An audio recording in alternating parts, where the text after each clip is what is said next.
गगन GS study point पर आप सभी का स्वागत है। यूपीएसआई 2025 के लिए जीके जीएस में हम लोग पढ़ रहे हैं दोस्तों भारतीय संविधान, जिसकी आज है 17वीं क्लास। और आज की क्लास में हम लोग पढ़ेंगे भारतीय संविधान में हुए कुछ महत्वपूर्ण संविधान संशोधनों या अमेंडमेंट्स को।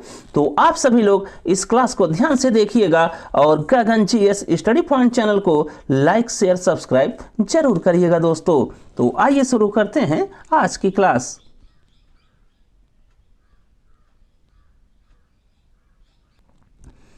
तो भारतीय संविधान में हुए संशोधनों को देखने से पहले दोस्तों आप लोग भारतीय संविधान में संविधान संशोधन को किस अनुच्छेद और किस भाग में दिया गया है उसे देख लीजिए, और संविधान में संशोधन की प्रक्रिया क्या होती है उसे देख लीजिए।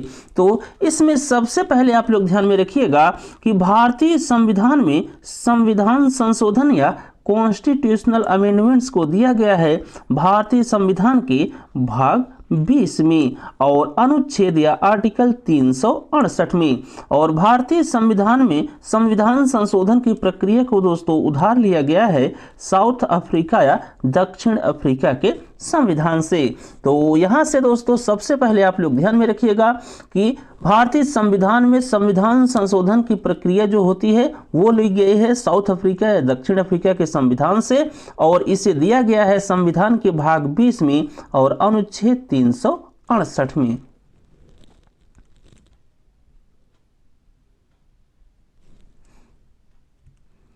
इसके बाद आप लोग देख लीजिए संविधान में संशोधन की प्रक्रिया क्या होती है। तो इसमें दोस्तों पहला पॉइंट ये आप लोग ध्यान में रखिएगा कि कैब या constitutional amendment bill can be initiate only in parliament not in the state legislature. इसका मतलब यह हुआ दोस्तों कि संविधान जो संशोधन विधेयक है वो सिर्फ और सिर्फ पार्लियामेंट या संसद के किसी सदन, चाहे वो लोकसभा हो चाहे वो राज्यसभा हो, वहां पर लाया जा सकता है। और इसे दोस्तों राज्य विधानमंडल में नहीं लाया जा सकता। इस बात को आप लोग ध्यान में रखिएगा कि जो संविधान संशोधन विधेयक या कॉन्स्टिट्यूशनल अमेंडमेंट बिल है वो सिर्फ और सिर्फ संसद के किसी भी सदन, चाहे वो लोकसभा हो चाहे राज्यसभा हो, वहां पर लाया जा सकता है। और ये स्टेट लेजिस्लेचर या राज्य विधानमंडल की जो दोस्तों विधानसभा और विधान परिषद होती है वहां पर नहीं लाया जा सकता।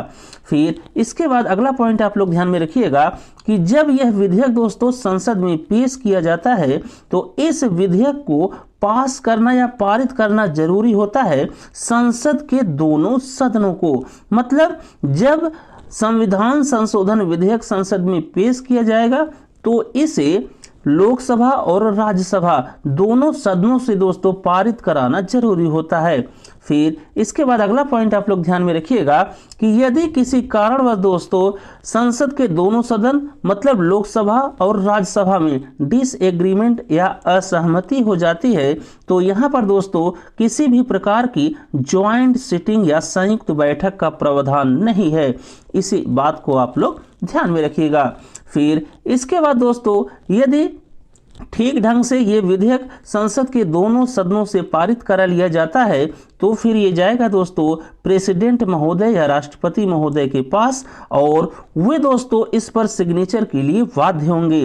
वो इस विधेयक पर किसी भी प्रकार का वीटो यूज नहीं कर सकते। इसे भी आप लोग ध्यान में रखिएगा।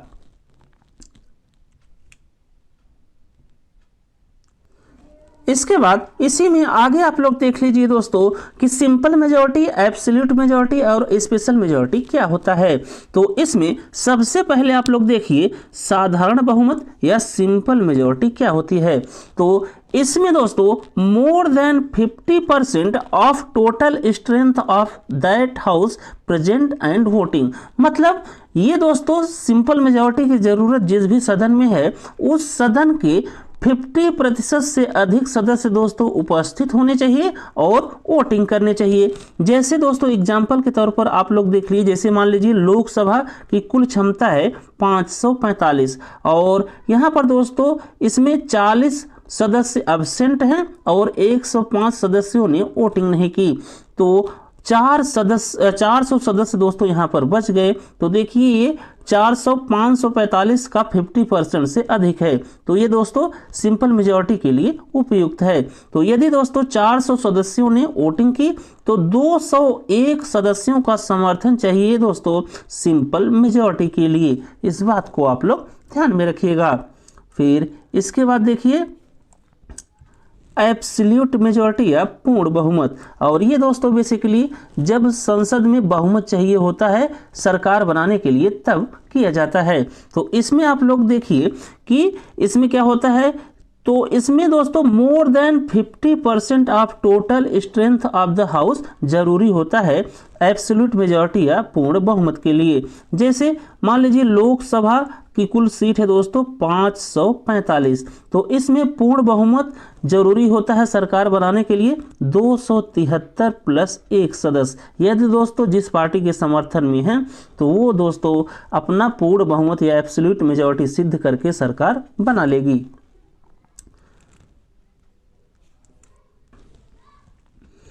इसके बाद आप लोग देखिए स्पेशल मेजॉरिटी या विशेष बहुमत। तो इसमें 2/3 of total strength of the house present and voting. मतलब दोस्तों जिस भी सदन में स्पेशल मेजॉरिटी या विशेष बहुमत की जरूरत होती है उसके 2/3 सदस्य दोस्तों प्रेजेंट होने चाहिए और वोटिंग करनी चाहिए। जैसे मान लीजिए राज्यसभा की कुल सदस्यों की संख्या है 245, तो यहाँ पर दोस्तों इसका अगर 2/3 हम लोग निकालेंगे तो आएगा 150। तो राज्यसभा में दोस्तों स्पेशल मेजॉरिटी या विशेष बहुमत को लाने के लिए कम से कम 150 सदस्य प्रेजेंट होने चाहिए या उपस्थित होने चाहिए और वोटिंग करनी चाहिए। और मेजॉरिटी के लिए दोस्तों 100 प्लस 1 अर्थात 101 सदस्यों का समर्थन होना चाहिए स्पेशल मेजॉरिटी या विशेष बहुमत के लिए। इसके बाद आप लोग ध्यान में रखिएगा क्या क्या चेंजेस किए जा सकते हैं bye simple majority of parliament, या क्या क्या बदलाव किए जा सकते हैं संसद के साधारण बहुमत के द्वारा। तो इसमें पहला पॉइंट आप लोग ध्यान में रखिएगा फॉर्मेशन ऑफ न्यू स्टेट, मतलब नए राज्यों का गठन या स्थापना की जा सकती है संसद के साधारण बहुमत के द्वारा। बाकी दोस्तों जो पहले से राज्य हैं उनके बाउंड्री, नेम और एरिया में भी परिवर्तन किया जा सकता है संसद के साधारण बहुमत के द्वारा। तो इस बात को आप लोग ध्यान में रखिएगा कि संसद के साधारण बहुमत से नए राज्यों का गठन या स्थापना की जा सकती है। बाकी जो पहले से राज्य मौजूद हैं उनकी सीमाओं में परिवर्तन किया जा सकता है, नामों में परिवर्तन किया जा सकता है और उनके क्षेत्रफल में भी परिवर्तन किया जा सकता है। फिर अगला पॉइंट दोस्तों यहाँ पर आप लोग ध्यान में रखिएगा कि संसद के सिंपल मेजॉरिटी से दोस्तों क्या हो सकता है, तो जो स्टेट में विधान परिषद होता है उसको दोस्तों खत्म किया जा सकता है और जिस स्टेट में नहीं है वहां पर नया बनाया जा सकता है। तो abolition and creation of legislative council in state made by simple majority of parliament, इस बात को आप लोग ध्यान में रखिएगा। फिर अगला दोस्तों आप लोग पॉइंट यहाँ से ध्यान में रखिएगा कि संसद के साधारण बहुमत से दोस्तों परिवर्तन किया जा सकता है सिटीजनशिप या नागरिकता में। फिर इसके बाद अगला पॉइंट यहाँ से आप लोग ध्यान में रखिएगा कि संसद के साधारण बहुमत से दोस्तों जो सैलरी और भत्ता दिया जाता है प्रेसिडेंट महोदय को, राज्यों के चीफ मिनिस्टर को, राज्यसभा के स्पीकर को, लोकसभा के स्पीकर को और राज्यों के राज्यपाल को, बाकी जो संसद के दोनों सदन होते हैं उसके सदस्यों को, उसमें भी दोस्तों परिवर्तन किया जा सकता है, उसको कम या ज्यादा किया जा सकता है।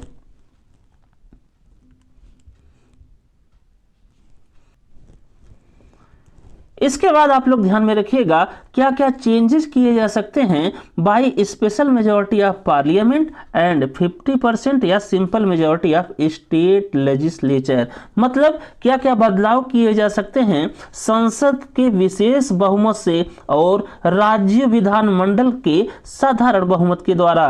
तो इसमें दोस्तों पहला पॉइंट ये आप लोग ध्यान में रखिएगा कि जो प्रेसिडेंट का इलेक्शन का प्रोसीजर या प्रक्रिया है दोस्तों उसमें यदि बदलाव करना है तो संसद संसद को उस विधेयक को दोस्तों स्पेशल मेजॉरिटी या विशेष बहुमत की जरूरत होगी और राज्यों में भी दोस्तों उस विधेयक को साधारण बहुमत के द्वारा पारित कराना होगा यदि प्रेसिडेंट या राष्ट्रपति के जो निर्वाचन या इलेक्शन होता है उस प्रक्रिया में दोस्तों बदलाव करना है।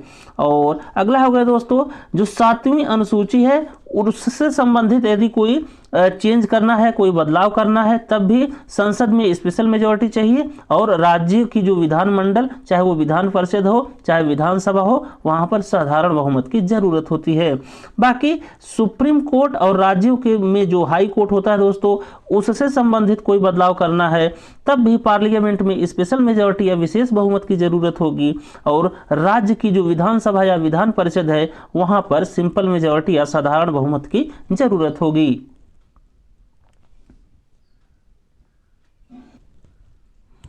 इसके बाद आगे आप लोग ध्यान में रखिएगा कि फंडामेंटल राइट या मौलिक अधिकारों और डीपीएसपी या directive principle of state policy या राज्य के नीति निर्देशक सिद्धांत, इन दोनों में दोस्तों बदलाव के लिए संसद में स्पेशल मेजॉरिटी या विशेष बहुमत की जरूरत होती है।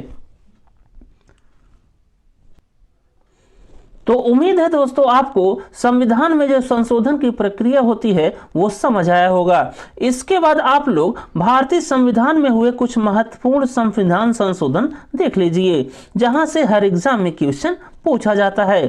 तो इसमें सबसे पहले आप लोग देखिए पहला संविधान संशोधन या फर्स्ट कॉन्स्टिट्यूशनल अमेंडमेंट एक्ट जो कि हुआ 1951 में। तो पहले संविधान संशोधन से दोस्तों क्या क्या चीजें हुई थी मुख्य, उसमें आप लोग पहला पॉइंट ध्यान में रखिएगा कि पहले संविधान संशोधन से जमींदारी उन्मूलन कानूनों को वैध बनाया गया और 9वीं अनुसूची को जोड़ा गया। फिर अगला पॉइंट यहां से आप लोग ध्यान में रखिएगा कि राज्य को समाज के कमजोर वर्गों के लिए विशेष प्रावधान की अनुमति दी गई जो कि दिया गया है दोस्तों भारतीय संविधान के अनुच्छेद 15 के 4 में फंडामेंटल राइट के अंतर्गत।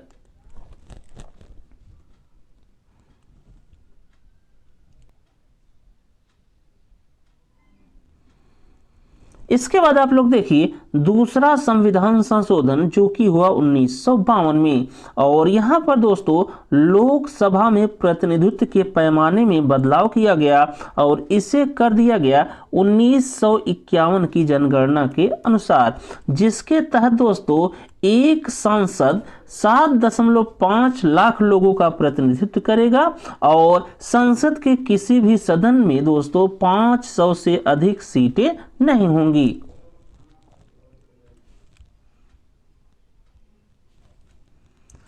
इसके बाद अगला संविधान संशोधन आप लोग ध्यान में रखिएगा 7वां संविधान संशोधन जो कि हुआ 1956 में और इसमें दोस्तों पहली बात यह आप लोग ध्यान में रखिएगा कि इस संविधान संशोधन से राज्य पुनर्गठन आयोग 1956 का प्रावधान किया गया, जिसके बाद दोस्तों ए, बी, सी और डी श्रेणियों में राज्यों के वर्गीकरण को समाप्त कर दिया गया और राज्य पुनर्गठन आयोग 1956 के द्वारा दोस्तों भारत में कुल राज्यों की संख्या हो गई 14 और 6 राज्य हो गए दोस्तों यूटी या यूनियन टेरिटरी या केंद्र शासित प्रदेश।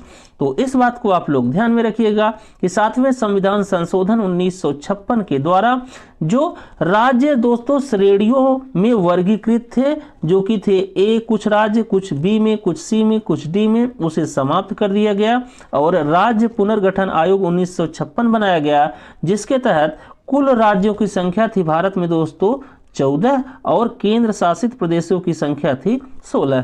फिर यहां पर अगला पॉइंट आप लोग ध्यान में रखिएगा कि केंद्र शासित प्रदेशों के लिए उच्च न्यायालयों के क्षेत्र का विस्तार दोस्तों किया गया और 2 या 2 से अधिक राज्यों के लिए एक हाई कोर्ट का भी प्रावधान किया गया 7वें संविधान संशोधन 1956 से।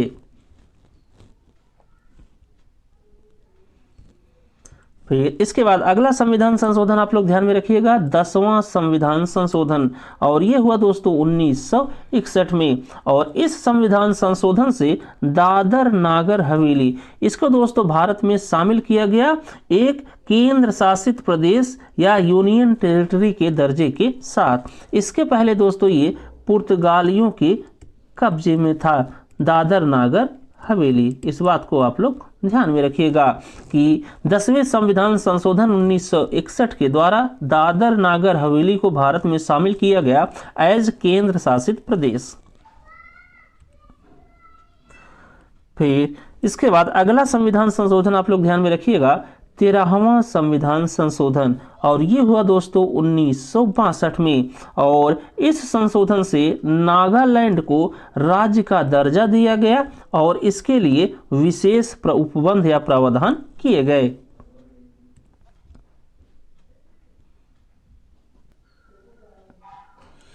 इसके बाद अगला संविधान संशोधन आप लोग ध्यान में रखिएगा 14वां संविधान संशोधन, और ये हुआ दोस्तों 1962 में। और इस संविधान संशोधन से पुदुचेरी को दोस्तों भारतीय संघ में शामिल किया गया। फिर इसके बाद आप लोग ध्यान में रखिएगा 15वां संविधान संशोधन, और ये हुआ 1963 में। और यहाँ से पहला पॉइंट आप लोग ध्यान में रखिएगा कि हाई कोर्ट या उच्च न्यायालय के जजों या न्यायाधीशों की सेवानिवृत्त या रिटायरमेंट की आयु दोस्तों 60 वर्ष से बढ़ाकर 62 वर्ष कर दी गई। फिर दूसरा पॉइंट आप लोग यहां से ध्यान में रखिएगा कि हाई कोर्ट के रिटायर्ड जजों को उसी न्यायालय के कार्यवाहक न्यायाधीश के रूप में नियुक्त करने संबंधी प्रावधान दोस्तों इसी 15वें संविधान संशोधन 1963 के द्वारा किए गए। फिर तीसरा पॉइंट यहां से आप लोग ध्यान में रखिएगा कि हाई कोर्ट या उच्च न्यायालय के रिटायर्ड जजों को दोस्तों सुप्रीम कोर्ट में तदर्थ या तात्कालिक न्यायाधीश के रूप में नियुक्ति संबंधी प्रावधान दोस्तों इसी 15वें संविधान संशोधन 1963 के द्वारा किए गए।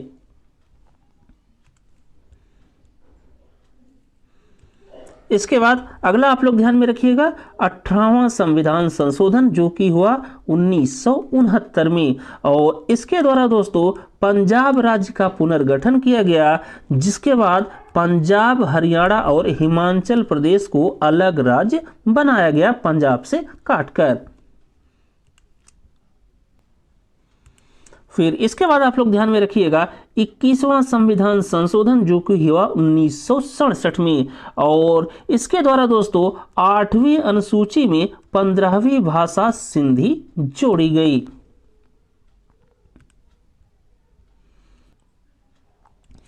इसके बाद अगला संविधान संशोधन आप लोग ध्यान में रखिएगा 24वां संविधान संशोधन जो कि हुआ 1971 में, और इस संशोधन से दोस्तों संसद या पार्लियामेंट संविधान के किसी भी भाग, चाहे वो संविधान का भाग 3 फंडामेंटल राइट या मौलिक अधिकार ही क्यों न हो, में संशोधन या अमेंडमेंट कर सकती है। ये प्रावधान किया गया दोस्तों 24वें संविधान संशोधन 1971 से।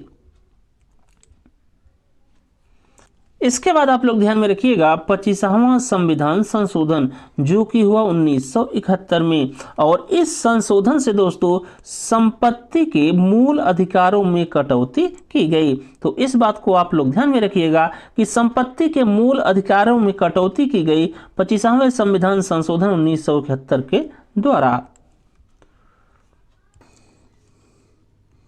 इसके बाद अगला संविधान संशोधन आप लोग ध्यान में रखिएगा 26वां संविधान संशोधन जो कि हुआ 1971 में, और इस संशोधन से दोस्तों देशी रियासतों या प्रिंसली स्टेट्स के पूर्व शासकों की उपाधियों एवं विशेषाधिकार को समाप्त कर दिया गया, और प्रीवी पर्स को भी दोस्तों समाप्त कर दिया गया 26वें संविधान संशोधन 1971 के द्वारा।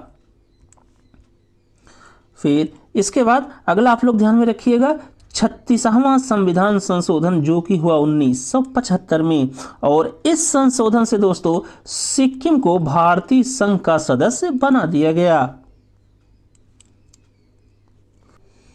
इसके बाद अगला संविधान संशोधन आप लोग ध्यान में रखिएगा 38वां संविधान संशोधन जो कि हुआ 1975 में, और यहाँ से पहला पॉइंट आप लोग ध्यान में रखिएगा कि इस संविधान संशोधन से राष्ट्रपति द्वारा अनुच्छेद 352 के तहत की गई आपातकाल या इमरजेंसी की घोषणा को किसी न्यायालय में चुनौती नहीं दिया जा सकता। और इसके बाद यहाँ से दोस्तों दूसरा पॉइंट आप लोग ध्यान में रखिएगा कि 38वें संविधान संशोधन से राष्ट्रपति राज्यपाल और केंद्र शासित प्रदेशों के जो उपराज्यपाल होते हैं उनके द्वारा जो अध्यादेश या ऑर्डिनेंस जारी किया जाता है उसे इस संविधान संशोधन से गैर न्याय संगत या नॉन जस्टिसिएबल बना दिया गया। मतलब ये लोग दोस्तों जो ऑर्डिनेंस या अध्यादेश जारी करेंगे उसे लेकर आप किसी भी कोर्ट में सवाल नहीं खड़े कर सकते या उसे लेकर किसी भी कोर्ट या न्यायालय में आप मुकदमा दायर नहीं कर सकते। इस बात को आप लोग ध्यान में रखिएगा। और राष्ट्रपति महोदय दोस्तों ऑर्डिनेंस या अध्यादेश जारी करते हैं अनुच्छेद 123 के अंतर्गत। राज्यों के जो राज्यपाल होते हैं वो ऑर्डिनेंस जारी करते हैं अनुच्छेद 213 के अंतर्गत। और यूनियन टेरिटरी या यूटी या केंद्र शासित प्रदेशों के जो उपराज्यपाल होते हैं वो ऑर्डिनेंस या अध्यादेश जारी करते हैं अनुच्छेद 239 बी के तहत।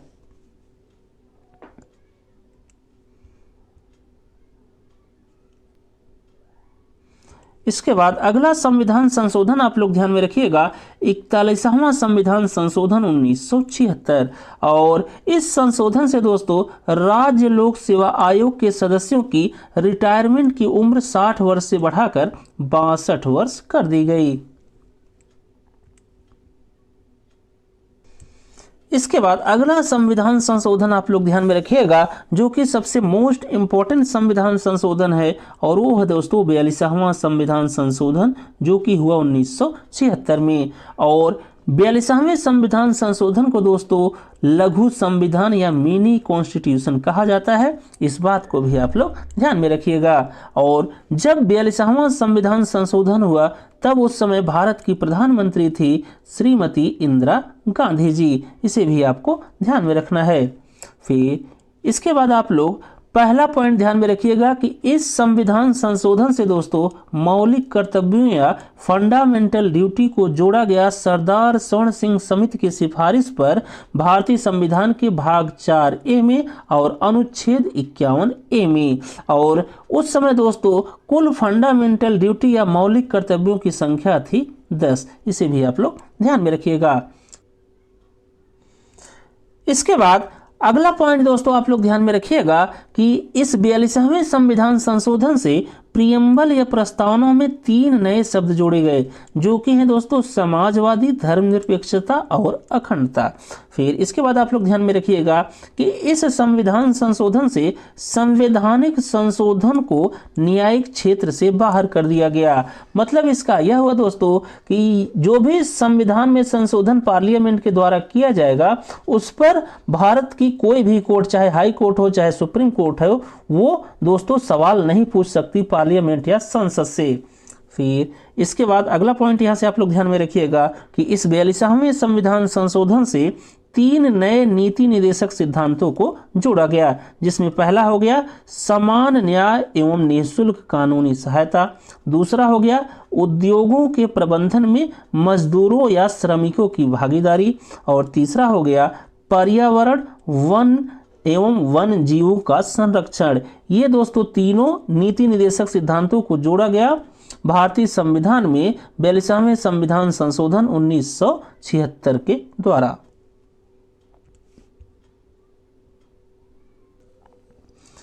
इसके बाद इस संविधान संशोधन से अगला पॉइंट आप लोग ध्यान में रखिएगा कि इस संविधान संशोधन से राष्ट्रपति महोदय कैबिनेट की सलाह के अनुसार कार्य करेंगे जिसे दिया गया है अनुच्छेद 74 में।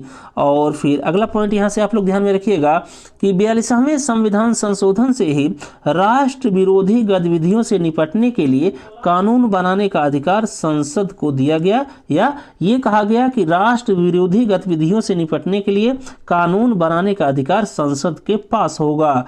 फिर इसके बाद अगला पॉइंट दोस्तों आप लोग ध्यान में रखिएगा कि लोकसभा और राज्यों की जो लेजिस्लेटिव असेंबली या विधानसभा होती है उसके सदस्यों का कार्यकाल 5 वर्ष से दोस्तों बढ़ाकर 6 वर्ष कर दिया गया इस 42वें संविधान संशोधन 1976 से। इसके बाद 42वें संविधान संशोधन से अगला पॉइंट आप लोग ध्यान में रखिएगा कि इससे राज्य में राष्ट्रपति शासन के कार्यकाल में एक बार में 6 महीने से 1 साल तक की बढ़ोतरी की जा सकती है। तो इस बात को आप लोग ध्यान में रखिएगा कि 42वें संविधान संशोधन से राज्य में राष्ट्रपति शासन के कार्यकाल में एक बार में 6 महीने से 1 साल तक की बढ़ोतरी की जा सकती है। फिर अगला पॉइंट यहाँ से दोस्तों आप लोग ध्यान में रखिएगा कि 42वें संविधान संशोधन से अखिल भारतीय न्यायिक सेवा की स्थापना की गई। फिर अगला पॉइंट यहाँ से आप लोग ध्यान में रखिएगा कि 42वें संविधान संशोधन से राज्य सूची के 5 विषय को काटकर दोस्तों समवर्ती सूची में शामिल किया गया। और ये कौन कौन से विषय थे जिन्हें राज्य सूची से काट दिया गया और उन्हें समवर्ती सूची में जोड़ दिया गया 42वें संविधान संशोधन 1976 से? तो ये विषय है दोस्तों शिक्षा, वन, वन्य जीवों एवं पक्षियों का संरक्षण, मापतौल और न्याय प्रशासन।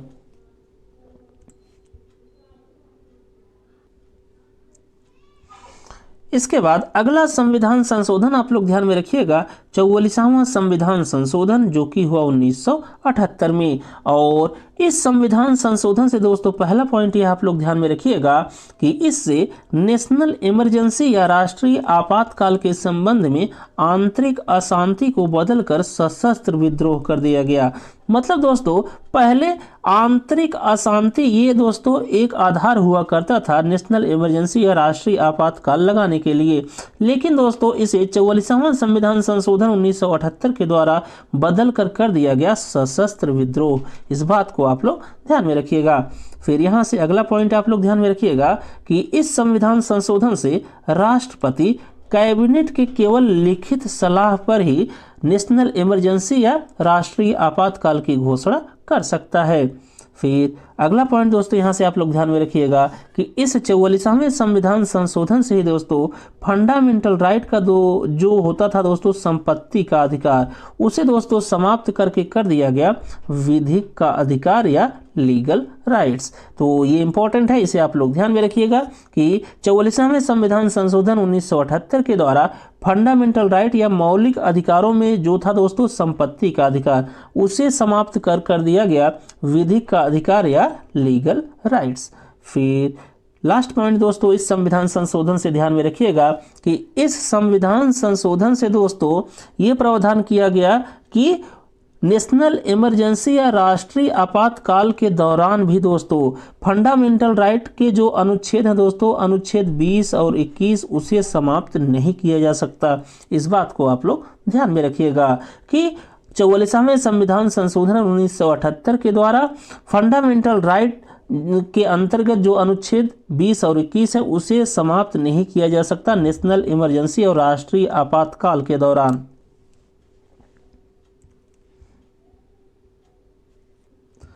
इसके बाद अगला संविधान संशोधन आप लोग ध्यान में रखिएगा 50वां संविधान संशोधन जो कि हुआ 1984 में। और इस संविधान संशोधन से दोस्तों फंडामेंटल राइट या मौलिक अधिकारों के अनुच्छेद 33 में संशोधन करके सुरक्षा बलों को मूल अधिकारों या फंडामेंटल राइट से वंचित कर दिया गया। तो इस बात को आप लोग ध्यान में रखिएगा कि 50वें संविधान संशोधन 1984 के द्वारा दोस्तों फंडामेंटल राइट का जो अनुच्छेद 33 है उसमें संशोधन किया गया और उसके द्वारा सुरक्षा बलों के मूल अधिकारों को समाप्त कर दिया गया। इसके बाद अगला संविधान संशोधन आप लोग ध्यान में रखिएगा 51वां संविधान संशोधन जो कि हुआ 1984 में। और यहाँ पर आप लोग ध्यान में रखिएगा कि इस संविधान संशोधन से मेघालय, अरुणाचल प्रदेश, नागालैंड और मिजोरम में एसटी या अनुसूचित जनजाति के लिए लोकसभा में सीटों के आरक्षण का प्रावधान किया गया। और एक चीज और यहाँ से की गई दोस्तों कि इस 51वें संविधान संशोधन 1984 से ही दोस्तों मेघालय और नागालैंड की विधान सभाओं में भी अनुसूचित जनजाति के लिए सीटों का आरक्षण किया गया। इसके बाद अगला संविधान संशोधन आप लोग ध्यान में रखिएगा 52वां संविधान संशोधन जो कि हुआ 1985 में। और इस संविधान संशोधन से दल बदल कानून या एंटी डिफेक्शन लॉ को दोस्तों लाया गया या प्रभावी बनाया गया और संविधान में 10वीं अनुसूची या 10th शेड्यूल को जोड़ा गया। फिर इसके बाद अगला आप लोग ध्यान में रखिएगा 53वां संविधान संशोधन जो कि हुआ 1986 में, और इस संविधान संशोधन से मिजोरम राज्य का गठन किया गया।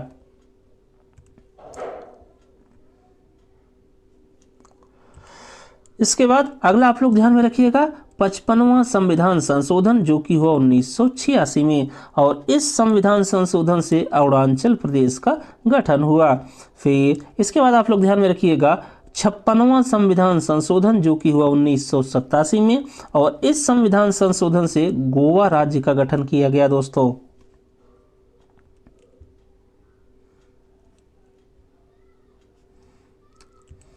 इसके बाद अगला संविधान संशोधन आप लोग ध्यान में रखिएगा 61वां संविधान संशोधन जो कि हुआ 1989 में, और इस संशोधन से लोकसभा और विधानसभा के लिए मतदाता की उम्र को दोस्तों 21 वर्ष से घटाकर कर दिया गया 18 वर्ष। फिर इसके बाद आप लोग ध्यान में रखिएगा 65वां संविधान संशोधन जो कि हुआ 1990 में, और इस संविधान संशोधन से दोस्तों अनुच्छेद 338 में संशोधन करके राष्ट्रीय अनुसूचित जाति आयोग और राष्ट्रीय अनुसूचित जनजाति आयोग का गठन किया गया।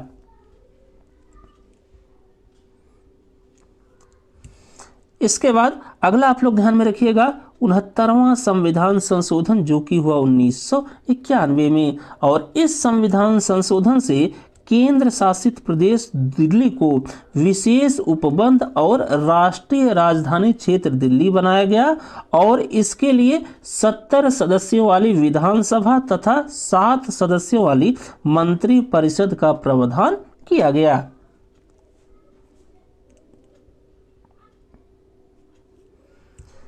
इसके बाद अगला आप लोग ध्यान में रखिएगा 71वां संविधान संशोधन जो कि हुआ 1992 में, और इस संविधान संशोधन से कोंकणी, मणिपुरी और नेपाली भाषा को 8वीं अनुसूची में जोड़ा गया, और इनके जोड़ने के साथ ही दोस्तों 8वीं अनुसूची में कुल भाषाओं की संख्या हो गई 71वां संविधान संशोधन 1992 के बाद 18।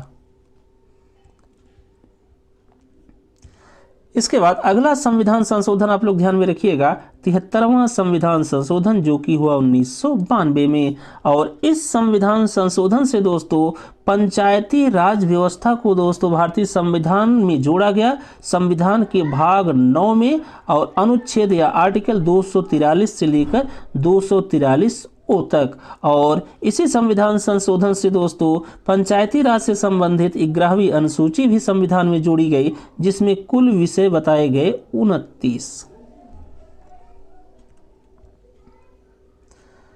इसके बाद अगला संविधान संशोधन आप लोग ध्यान में रखिएगा 74वां संविधान संशोधन जो कि हुआ 1992 में, और इस संविधान संशोधन से नगर पालिकाएं शब्द को जोड़ा गया भारतीय संविधान के भाग 9A में, और अनुच्छेद या आर्टिकल 243 P से लेकर 243 ZG तक। और इस 74वें संविधान संशोधन 1992 के द्वारा ही दोस्तों 12वीं अनुसूची या 12th शेड्यूल को भी जोड़ा गया, जिसमें कुल विषय बताए गए 18। फिर इसके बाद दोस्तों यहाँ पर आप लोग ध्यान में रखिएगा कि 73rd और 74th ये दोस्तों दोनों कॉन्स्टिट्यूशनल अमेंडमेंट हुए, या ये दोनों संविधान संशोधन हुए 1992 में, लेकिन इसे दोस्तों प्रभावी किया गया या इसे लागू किया गया 1993 में। इस बात को भी आप लोग ध्यान में रखिएगा कि 73वां और 74वां संविधान संशोधन हुआ 1992 में, लेकिन इन दोनों संविधान संशोधन को लागू किया गया 1993 में।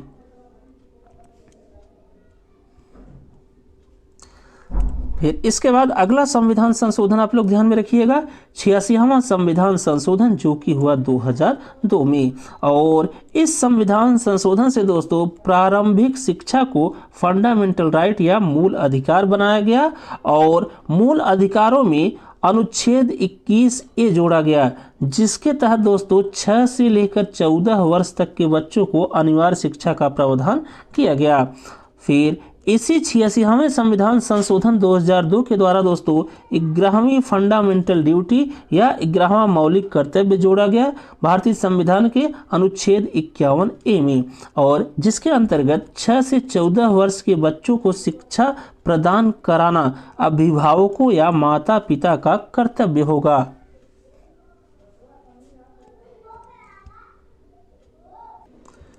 इसके बाद अगला संविधान संशोधन आप लोग ध्यान में रखिएगा 88वां संविधान संशोधन जो कि हुआ 2003 में, और इस संविधान संशोधन से टैक्स ऑन सर्विसेज या सेवा कर को दोस्तों केंद्र सरकार के द्वारा जोड़ा गया।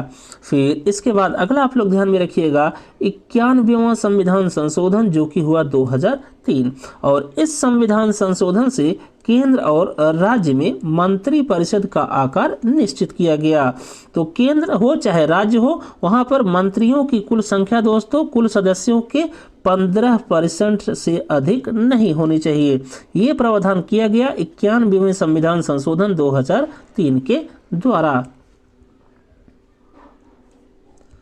फिर इसके बाद अगला आप लोग ध्यान में रखिएगा 92वां संविधान संशोधन जो कि हुआ 2003 में, और इस संविधान संशोधन से 4 नई भाषाएं जोड़ी गई भारतीय संविधान के 8वीं अनुसूची में, और ये भाषा थी दोस्तों बाडो, डोगरी, मैथिली और संथाली।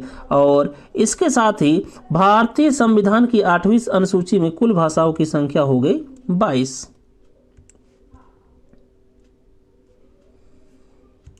इसके बाद अगला आप लोग ध्यान में रखिएगा 93वां संविधान संशोधन जो कि हुआ 2006 में, और इस संविधान संशोधन से शैक्षणिक संस्थानों चाहे वो दोस्तों निजी सहायता प्राप्त हो चाहे गैर सहायता प्राप्त हो, उसमें दोस्तों सामाजिक और शैक्षणिक रूप से पिछड़े वर्गों के लिए आरक्षण का प्रावधान किया गया।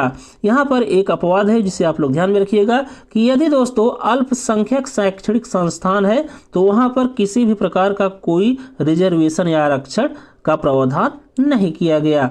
इस बात को भी आप लोग ध्यान में रखिएगा। फिर इसके बाद अगला संविधान संशोधन आप लोग ध्यान में रखिएगा 96वां संविधान संशोधन जो कि हुआ 2011 में, और इस संविधान संशोधन से उड़िया शब्द को बदलकर दोस्तों ओड़िया कर दिया गया।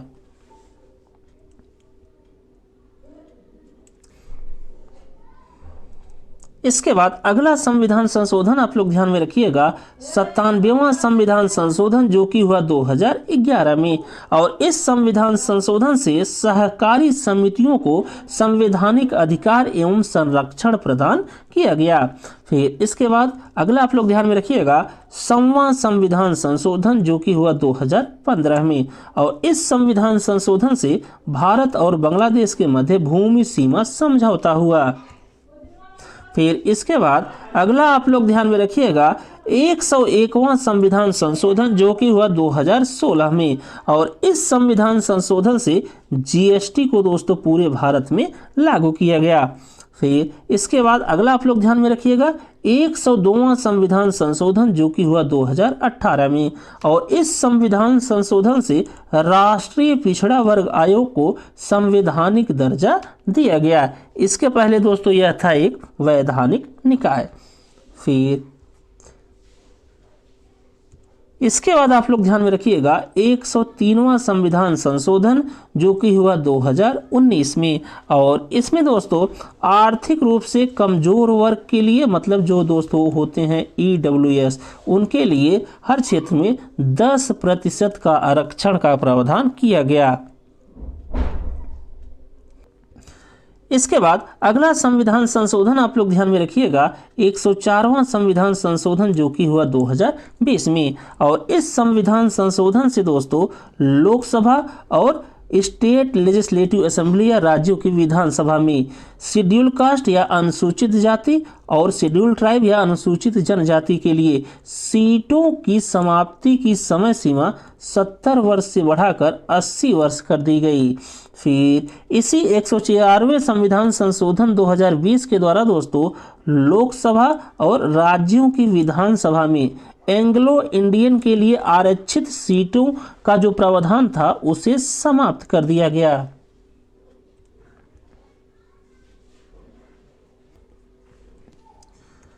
इसके बाद अगला संविधान संशोधन आप लोग ध्यान में रखिएगा, 106वां संविधान संशोधन अधिनियम जो कि हुआ 2023 में। और इस संशोधन से लोकसभा और राज्य विधानसभाओं में महिलाओं को 33% आरक्षण प्रदान करने का प्रावधान किया गया। तो बस दोस्तों, इस क्लास में बस इतना ही। अगर आपको हमारी ये क्लास अच्छी लगी हो तो आप सभी लोग गगन GS स्टडी पॉइंट चैनल को लाइक कीजिए, शेयर कीजिए, सब्सक्राइब कीजिए। थैंक यू दोस्तों, जय हिंद। मिलते हैं अगली क्लास में।